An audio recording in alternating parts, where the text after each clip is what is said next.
23/8/2026 তারিখ ভোরবেলা আমাদের ফুলবাড়ি ফাঁড়ির এসআই তোজাম্মেল নিয়মিত টহল ডিউটি করছিল।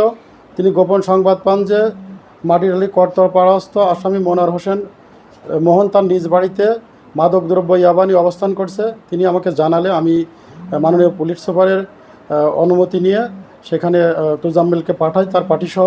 যা মোহনের বাড়িতে গিয়ে মোহনকে অ্যারেস্ট করার পরে মোহনের দেখানো স্বীকারোক্তি মতে তার বিছানার তোষকের নিচ হতে 2100 পিস অর্থাৎ 2100 পিস ইয়াবা এবং ইয়াবা বিক্রির 37,500 টাকা উদ্ধার করে। আলামত এবং টাকা ওখানেই জব্দ করে। আসামির বিরুদ্ধে বিগত দিনে 7টি মাদক মামলা রয়েছে। আসামি আমাদের থানা হেফাজত আছে।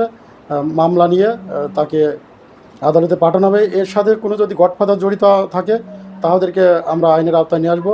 এবং বগুড়া শহরে যেসব মাদক ব্যবসায়ী আছে তাদেরকে সতর্ক করছি, আপনারা মাদক ছেড়ে ভালো রাস্তায় আসুন। আমরা আপনাদের শত্রু না, আপনারা অন্য কর্ম করে খান। যদি মাদকের সাথে জড়িত থাকে তাহলে অবশ্যই সবাইকে আইনের আওতায় নিয়ে আসা হবে।